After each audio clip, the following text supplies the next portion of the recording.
A paz do Senhor Jesus Cristo, 19 de março de 2026, quem vos fala é o pastor Valdir dos Anjos. Desejo que te vá tudo bem. Ouve esta palavra, alimenta sua alma, fortalece o teu espírito.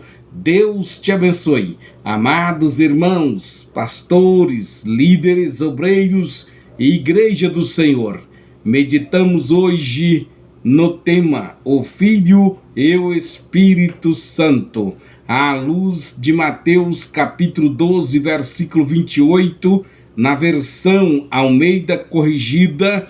Mas se eu expulso os demônios pelo Espírito de Deus, logo é chegado a vós o reino de Deus. Esse texto nos traz, ou melhor, nos insere em um momento de confronto espiritual, onde Jesus revela a origem do seu poder e a evidência do reino de Deus em ação. Ele não apenas realiza milagres, mas declara que tudo o que faz é pelo Espírito de Deus, mostrando uma dependência plena e intencional do Espírito Santo em seu ministério. Portanto, o tema da leitura diária nesta quinta-feira é: os milagres de Jesus foram realizados no poder do Espírito Santo. Portanto, ele declara que tudo que faz é pelo poder de Deus, mostrando uma dependência plena e intencional do Espírito Santo em seu ministério terreno. O poder que opera no reino não é humano, é divino e se manifesta na dependência do Espírito. Vejamos, estamos vivendo um evangelho que manifesta o poder do Espírito como Jesus viveu. Portanto, vejamos os pontos principais desta meditação. 1. A origem dos milagres de Jesus.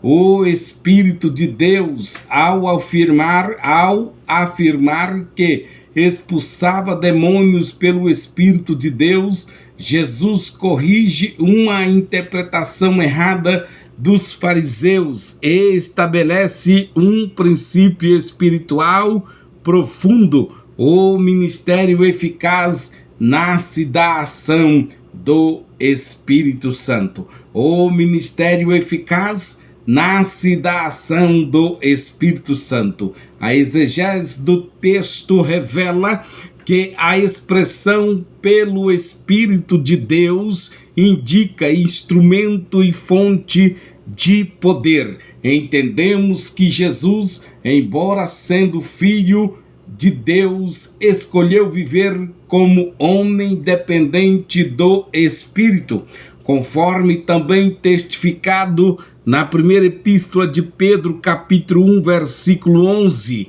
indagando que tempo ou que ocasião de tempo o Espírito de Cristo que estava neles indicava, mostrando que o Espírito sempre esteve ativo na revelação e na missão. Líderes, não é posição nem título que gera poder espiritual, mas dependência do Espírito. Igrejas precisa voltar à fonte, não à performance. Segundo, número 2, os milagres como evidência do reino de Deus. Jesus afirma que se ele expulsa demônios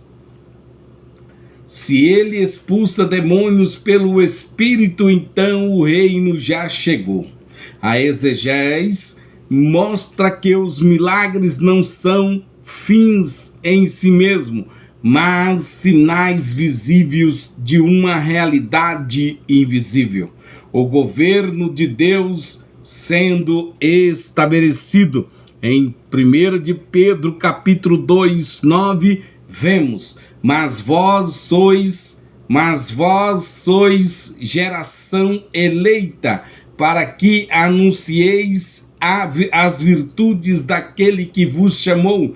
Ou seja, há uma continuidade. O mesmo Espírito que operou em Cristo agora opera na igreja para manifestar este reino. A igreja atual não pode apenas falar do reino, precisa evidenciá-lo com transformação de vidas, libertação e santidade. Número 3, a dependência de Jesus como modelo para nós. A hermenêutica cristocêntrica nos leva a compreender que Jesus não operava de forma independente, mas em submissão ao Espírito.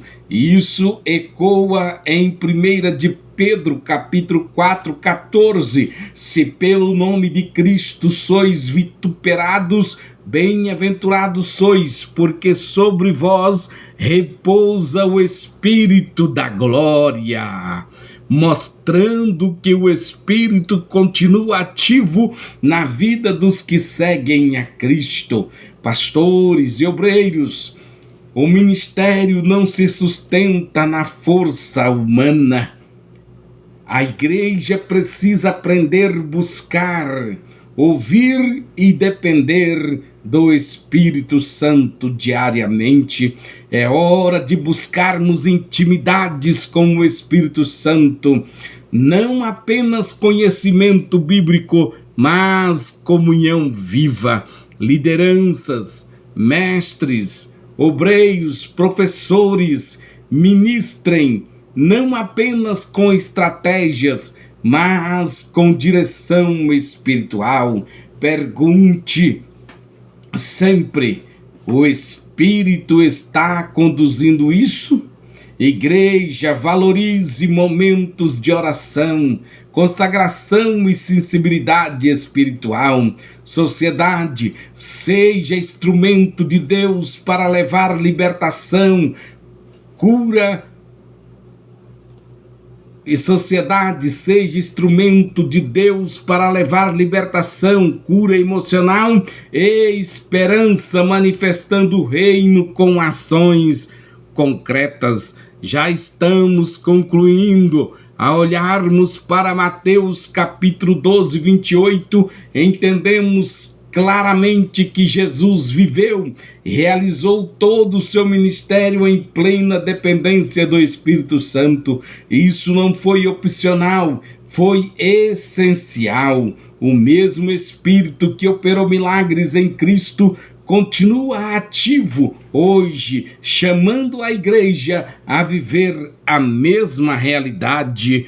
Portanto, uma igreja sem o Espírito pode ter forma, mas nunca terá poder para transformar vidas. Estamos realmente vivendo na dependência do Espírito ou apenas mantendo estrutura religiosa sem vida? Que nesta semana, ao meditarmos sobre o Filho e o Espírito, possamos não apenas viver essa verdade. Jesus nos chamou, Jesus nos ensinou que o caminho do poder é a dependência do Espírito. Que cada pastor, líder, professor, obreiro, aluno, igreja, se renda novamente ao agir do Espírito Santo, permitindo que o reino de Deus seja manifesto com poder, graça e transformação em cada dia. Amém.